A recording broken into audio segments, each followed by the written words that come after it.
कुबड़ा शख्स कैसे रुकू करेगा? कुबड़ा आदमी किस तरीके से रुकू करेगा नमाज की हालत?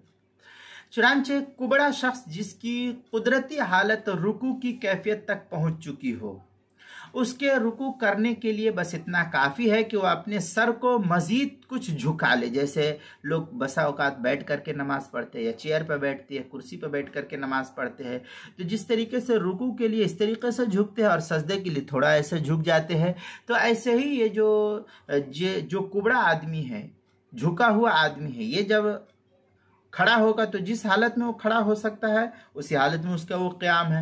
अब रुकू करने के लिए जब वो रुकू में जाएगा तो फ़र्ज़ कीजिए कि वो इस तरीके से झुका हुआ आदमी है।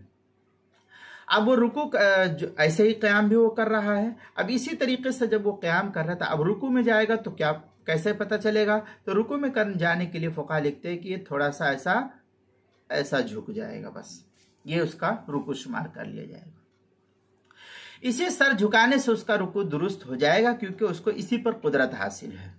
चुनांचे हल्बी कबीरी में है, रजुलन अहदब बलगत हुदूबतहु रुकू यहफज़ु रअसहु फिर रुकूई तहक़ीक़न लिइंतिक़ाली मिनल क़ियाम इलर रुकूई वलैसा अलैहि गैर ज़ालिक। इस तरीके की इबारत जो है हल्बी कबीरी के सफ़ा 280, तहतावी सफ़ा 229, अलबहर राइक सफ़ा 200 पहली जिल्द सफ़ा 229, फतावा आलमगीरिया पहली जिल्द सफ़ा 70, किताबुल मसाइल पहली जिल्द सफ़ा 304 पर इसको नकल किया गया है।